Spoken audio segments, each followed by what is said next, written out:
constitution to serve their selfish aims, so to speak, in quote. You get to hear them saying one good term deserves the other. Of course, second term is like to cement the achievement of the first term, and you get to hear the word like the third is a charm.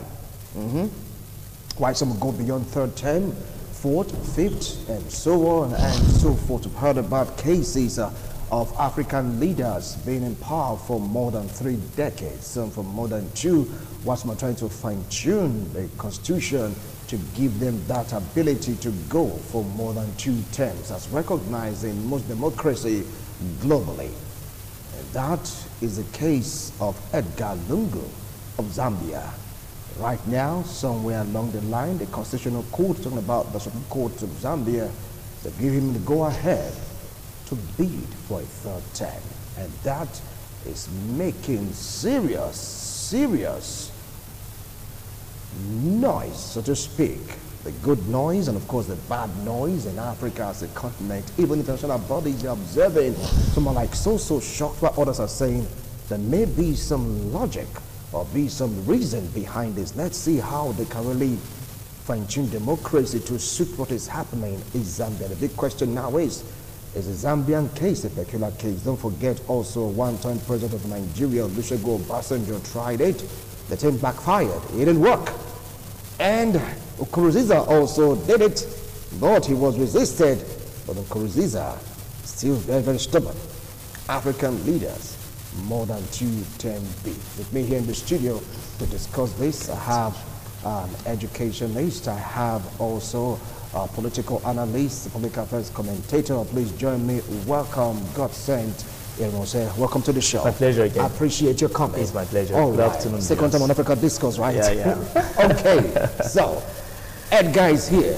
The man Lungu was able to push his case to a logical conclusion, and now the Constitutional Court says, okay, Edgar, you have the right, you have honored to go for a 3rd term bid. How do you feel about this development? Anyway, let me begin by saying that the ruling of the Apex Court does not spell victory for Edgar. All right. For me personally, I don't think it should call for a lot of rancor. Okay, because the situation is quite clear. If you look at when the man came on power, he took over from President Michael Satan, who actually incidentally died before the completion of his tenure. Okay, so the big issue should not really be that Edgar needs a 3rd term chance, so to speak. But the issue is the election proper. Like I said, the court of law is saddled with the responsibility of interpreting the law. All right, but going beyond giving a candidate the right to vow for position again does not automatically mean he has been declared the winner of the election. Okay, so I need to put that straight, because constitutionally something similar to this happened during the time of Goodluck Jonathan. Okay, you know, Jonathan had to complete the late Yar'Adua tenure, and he was still eligible to contest before he lost to the incumbent president. Okay, it's so similar to what happened to in the case of Edgar. But there are 2 things that call for concern here. It is now a scenario, it is now a modus of operandi in Africa for many, so to speak, African presidents to want to bid for 3rd term, not to try to change and make adjustments in the constitution through political influences. I think that's the problem. I think the problem we have in African leadership is the problem of greed for power. A lot of African leaders are too greedy for power. And sad to say that when you look at the scenario, when you look at the history of these so-called African leaders, you can't even tell what they have done for the past 4 or 5 years. Edgar case is a case of, you know, if you look at Zambia, there are a lot of protests, a lot of apprehension, a lot of agitation. There have been issues lying low. And one will wonder, a man that have had close to 5 years opportunity, about 5 years opportunity, because he had to complete President Michael's Saturn tenure for 6 months. Then now he's going for 5 years. Then he's asking for another 5 years again. That's the third term bid. Yeah. But the big question is not whether he wants a third term bid. The big question is, what are his antecedents? He's coming back. What difference is he going to make on the Zambian economy and the security, the educational system? How is it going to affect the entire populace? And that has always been the side or the opinion of the common man in Africa. Okay? You see someone that has been there 1 tenure, 2 tenure. He comes and he tells you 1 tenure is not enough. But every leader that had the tendency to perform sent a signal. It is known. Leadership is not a might.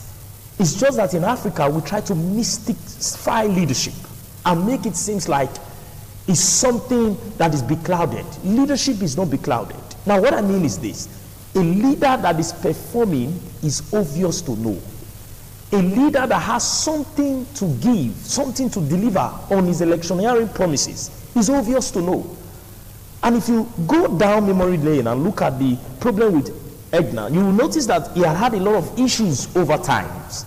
Right from when he became the president of that country. There's issue on the socio-economic state of Zambia, you know, rated as one of the poorest countries in the world. Okay? Now, beside that, do you know that this same Zambia, just about, say, a decade ago, Zambia had low profile debt in terms of foreign debt. It was so low to about $1.something billion. But just about between the time 2000 and middle of 2014 till date that Edgar has been on power, the debt profile rised to over $9 billion. You know, one start to wonder, what happens with the Africa leadership? Because I think a lot of times there are too many distractions. When an African man becomes a president, the first thing he starts thinking about is another tenure. The next thing he starts thinking about after 1 year down the lane is the next election. They are not giving room to focus on the tax, the present tax that is on ground. It's about, how do I grab power? How do I stay there for eternity? We look at what happened in the case of Zimbabwe. I think that was Zimbabwe, Jacob Zuma. You know, he had to be forced out of power. It's about Robert Mugabe. Yeah. Okay, Mugabe, thank you. Yes. He has to be forced out of power. Mugabe had to be forced out of power, and even at the time he started protesting and, you know, wanting to contest that. Yeah. You know, until finally he had to give up. But the point is that every time we have in leadership is an opportunity to prove our competence. Every time we have a leadership, an opportunity to prove our competence. Now, you raised the point. You talked about African leaders being greedy. In this regard, is Edgar being greedy? I want to say... Because if you take a look at the antecedent, someone died. He stepped up, just like what happened to our former president, Goodluck Ebele Jonathan. He stepped up and said, look, that is like me finishing someone else's term. Give me an opportunity to consolidate on my governance of this great country of Zambia, a third term. Is it being greedy? Let me say that we are all aware, this is Africa, we are all Africans, we know what's going on. The African leaders are highly insensitive. You know, leadership is not forced. It is earned. That's why we have the voting processes. People have to believe that you've done well to deserve another. Okay? For there to be violent opposition to the extent of going to the court of law and the court ruling in your favor, in his favor this time, spells a lot of things. Okay? What the leaders are saying a lot of time in Africa are different from the realities of the common man in the streets. Okay, this man in question, Edgar, I've had over 5 years in leadership. Under his watch, Zambia has become one of the high profile indebted nations in the world. In fact, currently, it is said that if they are not careful, after a while, they are going to crash. There's going to be a lot of debt distress in Zambia. Then just about early September, the British government with the Sweden, Ireland, and all of that had to come and freeze Zambia international aid. They had to freeze their ability to access aid. Now, these are world powers. The world is watching. Then again, you notice that there is the invasion of the Chinese into Zambia. Now, these are all issues that are calling for attention. But in Africa, we lack the sincerity and the nobility to know when to stop. An average African man wants to be there forever. It doesn't matter who hurts his guts. It doesn't matter who is afflicted. He wants to be there. So it is a case of greediness on the part of Edgar, because it is an issue of the will of the people, majority of the people. Granted, there are some few people that will be singing your praise, irrespective of who you are. But let's look at the will of the majority of the people. You look at security issue, you look at economic issue, you look at escalation in the terms of goods and services in Zambia. If you go into investigation, you notice that there's a great declination in everything that makes a nation. And there's a lot of agitation. There are even some accusations from some quarters that the last election that brought him to power were flawed. Okay, was not a free and fair election. Okay, but he narrowly won that election. The international community are already sending signals, like what the British government just done, because it was an allegation of about $4 billion misappropriation. Yeah. Okay, squander. And by middle of October, the government had to arrange and try to refund some of the money back and put it in place to have a face-up. You know, what we need is a total overhauling of the African leadership. Why will an African man believe that if he doesn't come for a third time, he cannot perfect what he has started? Let me tell you something, Winston, that leadership is continuity. It is not expected in the principle of a democratic state that one democratic government will finish the entire work process. What is expected is a continuity in leadership. So it means that you are not the one that will start the work and finish it. But the ideal of a democratic society, you are supposed to push the work to some level and hand over for another government to continue. But what we have had over the years, you can go on and on. The same problem is happening with the Democratic Republic of Congo now. You know, that one is just mounting up. The same issue have happened in Uganda, Rwanda, I mean all over the world. Sometimes we begin to ask ourselves, can't we have another Nelson Mandela?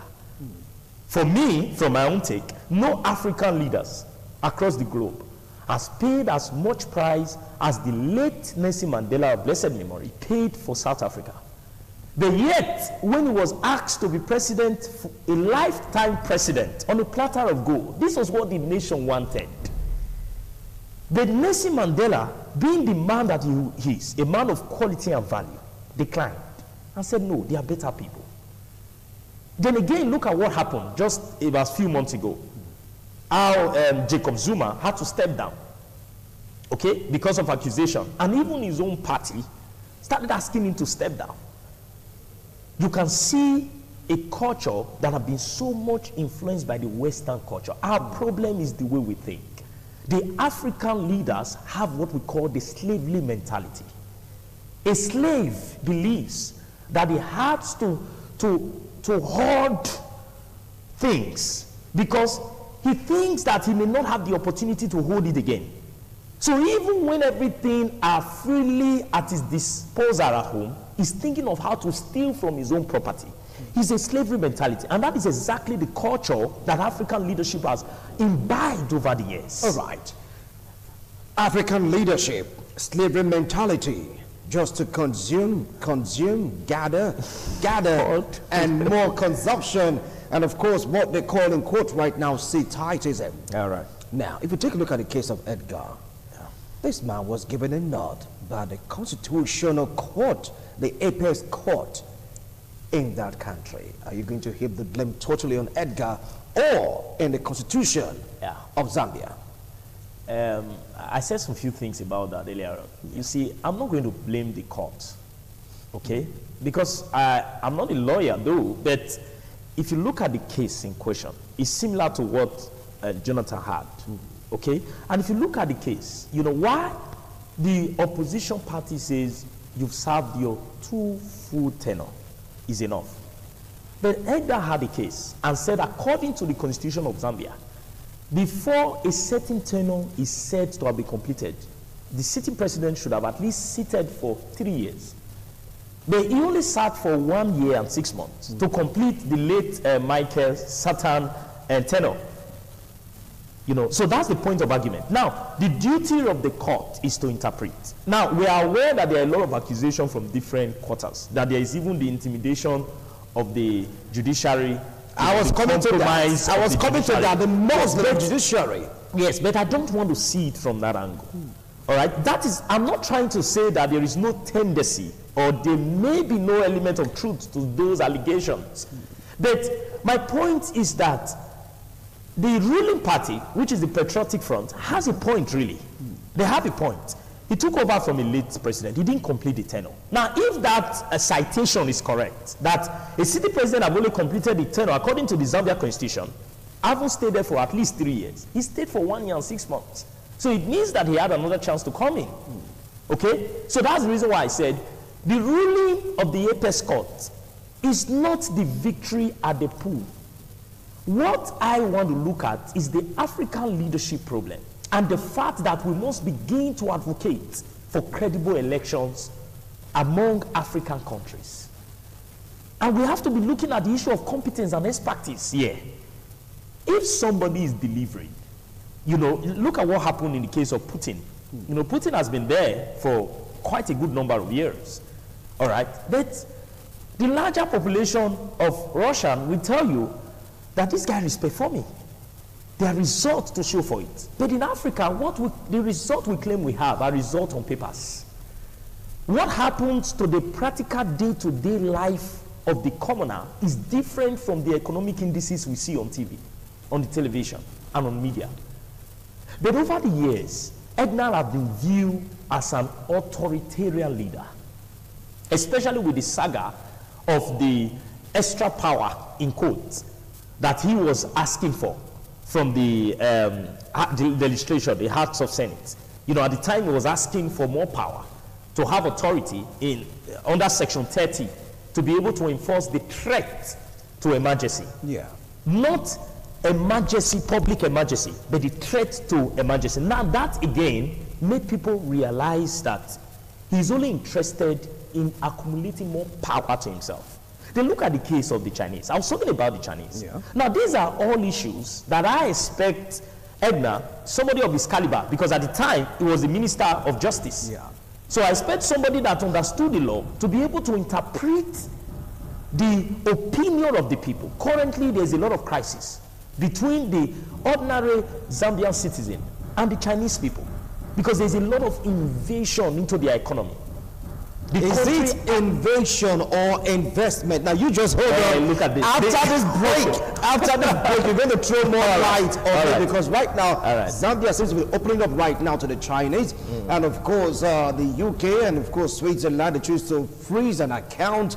Maybe on that account of the Chinese invasion, we don't know yet. You're going to throw more light on that after this break. But the third term bid of President Edgar Lungu of Zambia, that's what we're focusing on today. He made a case, and now he has gotten a reward, so to speak.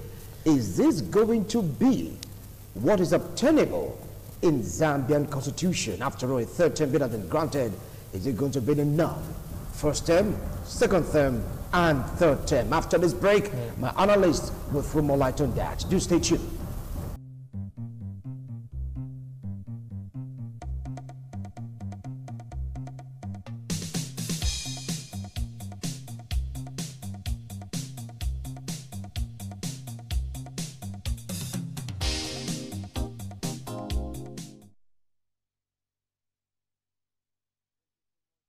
Staying tuned. Yes, you just saw him on air. He's also the national coordinator of Africa Emancipation Movement. Yes, God sent. He was a public affairs analyst, political analyst, local and international politics is well grounded, and he's been analyzing the third term bid of President Edgar Lungu of Zambia.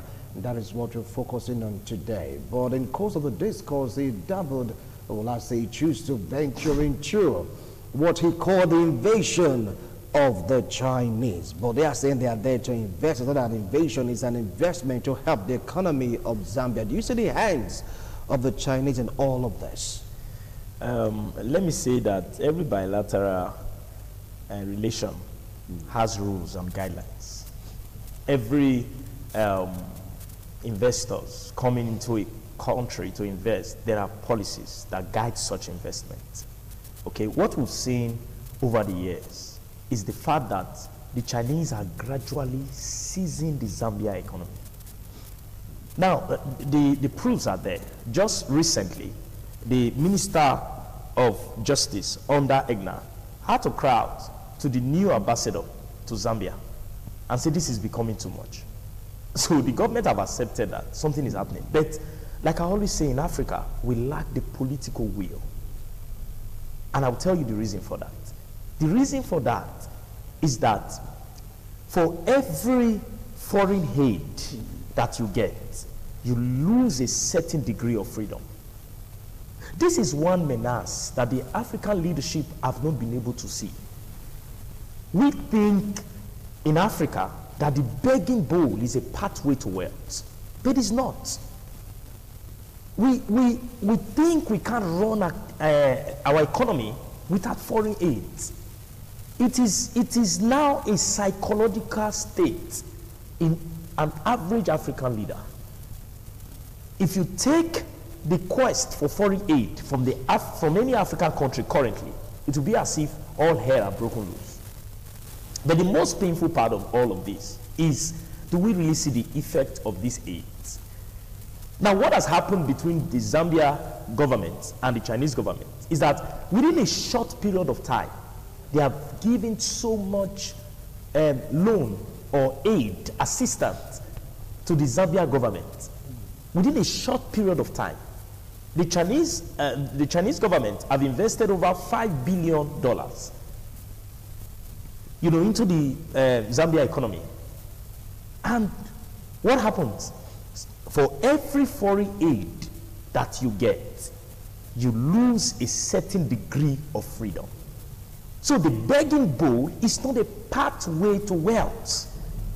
So what are they going to do with the 410 bid of Edgar Lungu? This is the reason why. What it got to do is that the Chinese are gradually dominating the system. They are gradually dominating the system. Are you blaming Edgar for it? Now, yes, because he's the man in charge. He's the man in charge. There's a problem with enforcement of policies, of guidelines. Now, the host government has its part to play, while the investors also have their own part to play. Now, I'm the landlord of the house. As a tenant coming, I give you my rules. And it's my duty to enforce my rules. Because where laws are not enforced, it becomes like a caricature. It holds no weight. It holds no substance. Now, what we have seen over the years is a situation where, as a result of the Chinese government pumping so much money into the Zambia economy and the Zambia government, to a large extent, they have lost a certain level of freedom, a certain level of audacity to be able to say, come on, we agree that there's nothing wrong with investors. Please, I'm not against investors coming. I'm not against the Chinese investors coming into Zambia. But even investment have guiding rules. But you're against the invasion. The invasion is what I'm against. Every investment has two guiding rules. But how is it an invasion? It is an invasion because currently there are a lot of acquisition of lands. And there is a lot of Chinese citizens migrating to Zambia. And another very critical reason why it's an invasion is because even the petty jobs, the petty trade, I'm talking about the SMMEs now, the small-scale businesses that an ordinary Zambian should have drived and engaged himself in for daily living, the Chinese are now in charge, according to reports. News coming from Zambia. You now see a Chinese man that is in charge of selling fairly used clothes. How do you explain that? Foreign investors are supposed to come to build the economy and create jobs, not necessarily to end SMEs, because it is the SMEs of any nation that drives the economy of the nation. And it is through the SMEs that the commoners are able to have access to livelihood, are able to sustain themselves, to provide for themselves. So when foreigners now come in and start taking over the SMEs, the small businesses, and start dominating to the extent of creating jobs. There's an allegation that sometimes in some Chinese companies, you have more Chinese people working than even the Zambia citizens. And where an average Zambian citizen is employed, they are paid a peanut. There was a case where there was a protest quite some months ago, that should be about 1 or 2 years back, against marginalization in the place of work. Report has it by the journalists in that country that 2 citizens of Zambia were shot by one of the Chinese expatriates. Now, what do you call that? But these are just reported these are reports by journalists. Yes, but all right. Of course, some reports are not fake. It's a national report. It was everywhere. It was referred to the court of law. Although there are criticism from some quarters that they don't know how the case was swept under the carpet. Okay. Now that becomes an invasion. Invasion. Okay, fine. Now let's take a look at the Edgar issue. Now, does it mean that all that Kanekaunda did for Zambia, is it going to be, remember Kanekaunda, the freedom fighter, even authored the book, Zambia Must Be Free. Are they going back again into slavery, into chains? What is happening right now in Zambia? And of course, also, as a follow-up to that question, what is the opposition, or are the oppositions doing about this? Like, they accepted the thought end? Not really. There's a lot of fight from the major opposition guy. They call him the HH. There's a lot of protests and a lot of agitation. But according to the report right now, he has already accepted. The truth is, no. Like I said, the issue is not about the ruling of the court. That's what I've said. Every sane and enlightened citizen should be able to see that. The court is saddled with the responsibility of interpreting the law. I think what the judge did is to interpret the law. Okay, so he's got to accept that. But the issue is the election proper.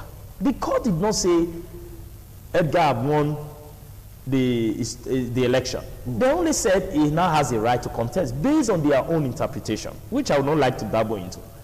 But that's not the issue.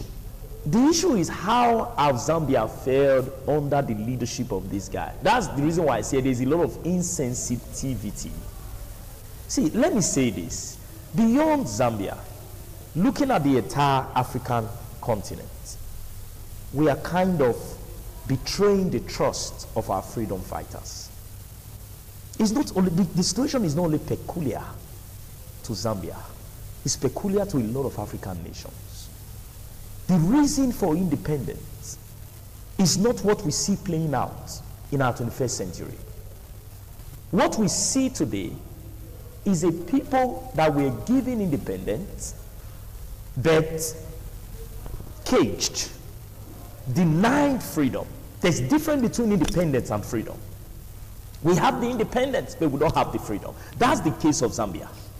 Okay? Because over time, you look at, Edgar have had a very strong rule over every sector of the economy.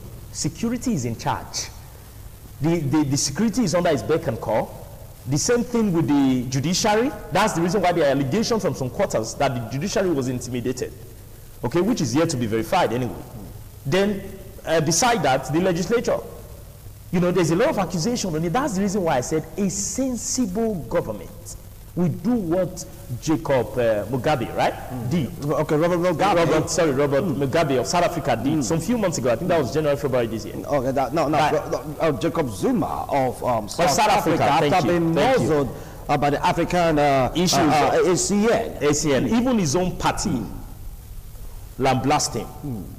And ask him to resign. But in this case, in Zambia, it's not happening. Why will it happen? Which party have you seen? See, South Africa is a different world.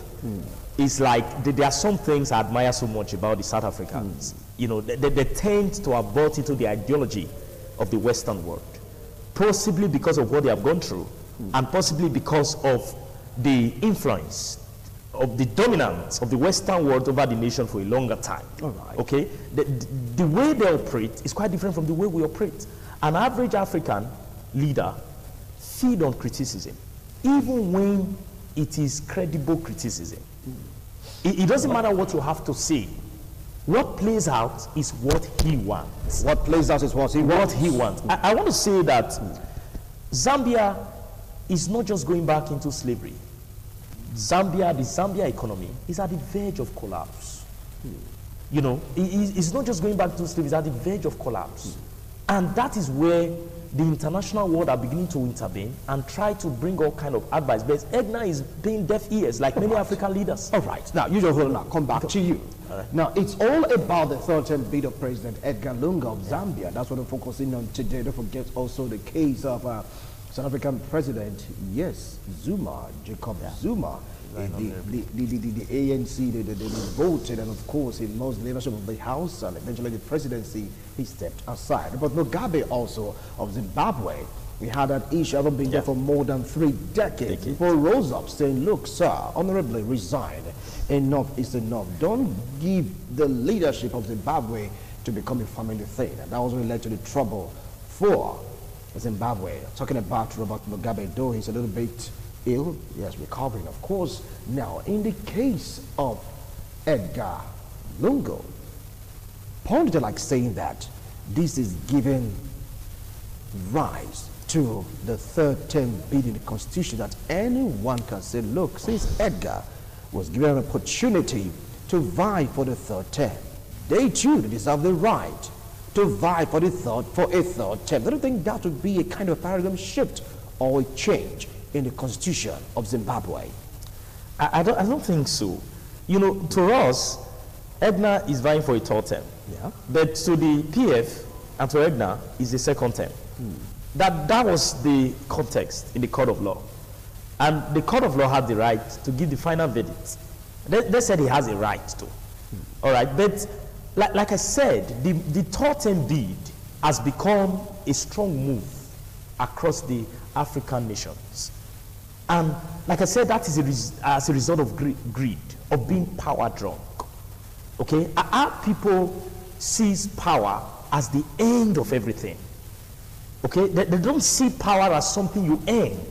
They see power as something you have to demand, no matter what it costs. Okay? Then one of the very salient issues I would like us to look at is the fact that Edgar has always been there, okay, as a leader in Zambia. Okay, the issue is not about he coming back again. It's an issue, is a question of performance. It's a question of credibility. It's a question of what have you done. And let me quickly say this. Part of the reason why you see this third-term bid driving and having its full ways among African nations is because when a nation has a weak institutional processes that check and balances this government, especially the executive arm of government, that's what you get. It shows that in Africa, we have weak institutions. I mean, these institutions saddled with the responsibility of check and balances. It means they are weak. When tyranny drives in a democratic setting, where the democratic processes are weak, the democratic tenants are weak and are less effective, that is where tyranny thrives. When the people of that country are fraudulent, are corrupt, and think only about themselves. I've said several times that corruption is not only about money, it's about integrity. You know, the issue of corruption answers the question of integrity. The ability to be able to say, no, sir, is enough. I think that was what happened in Nigeria during the third term B of President Olusegun Obasanjo. Okay? So when institutions are weak, now this is going to show that the systems that is saddled with the responsibility of check and balances in Zambia are weak. They are weak systems.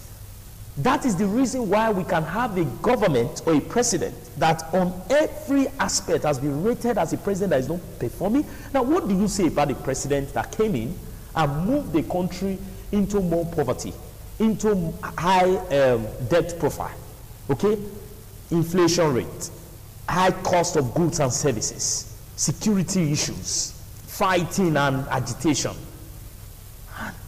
At the end of the day, what we see is these people bringing out papers on news media and saying we are perform and everything is in order. All right. Our systems in Africa has to be strengthened. We need strong systems. that can frustrate men and women that have an endless crave for power. We need strong system. So I think it's a failure of institutions in Africa. Failure of institutions in Africa. Anyway, Edgar has gotten what he's looking for, what he sought after. But he has not won the election. He's not won the election. At least has So that note. Go ahead. You can easily contest. But mind you, just a kind of a reminder, our president Muhammadu Buhari, yes, he was able to nip that in the bud to put a stop to it by enacting a law saying that, look, once you've been sworn in twice, even if you serve maybe 5 months or 6 months as a president, as long as you've been sworn in, you just can be sworn in for the third time. So in Nigeria, that has been caged already. Have been sealed up. It's been sealed up. So once They it's can be sworn in- amended. Anyway, Until then, because the president did That is where the African leadership thing comes in. so once you be sworn in twice, that is it for Nigeria. Whether it's for 1 month to become president, once you go for the second term, that's just it. A signed, sealed, delivered. You have no right. But in the case of Zambia, they differ. African nations having different constitutions to really drive the polity of their country. Anyway, we have to call it a wrap right now. We have other things to do due to the season, and I hope that you understand. But the African Emancipation Movement Coordinator, National Coordinator, and of course political analysts got sent and say, I want you to give your last line on this discourse.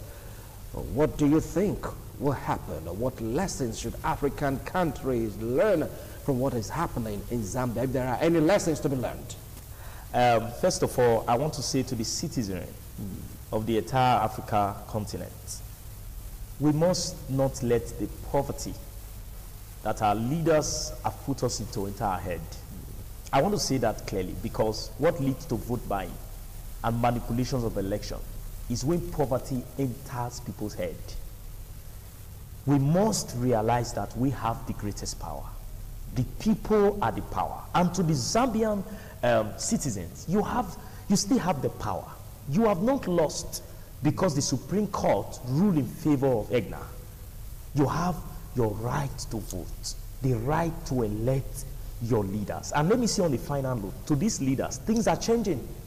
You will not always have the opportunity to ring elections and manipulate processes. Things are changing. A new generation of Africans are rising. All right, all Thank right. you. Thank you so Thank much. you. God My pleasure. send. I appreciate your wonderful analysis. My But pleasure. tomorrow on International Forum is going to be about the yellow shirts protest in France. Yes, they are revolting. Why?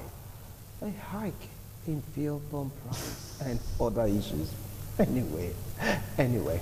By God's grace, tomorrow on International Forum, we're going to talk about that a nation boiling because of one policy by Macron's government. Is it going to be a no-no, a huge negative, or they'll find way to resolve this, or they'll revert to the old pump fuel price? What about the taxes in France? Really? The yellow shirts? If time isn't taken, they may just end up disrupting the government of Macron. That will be for tomorrow. Till then, bye for now.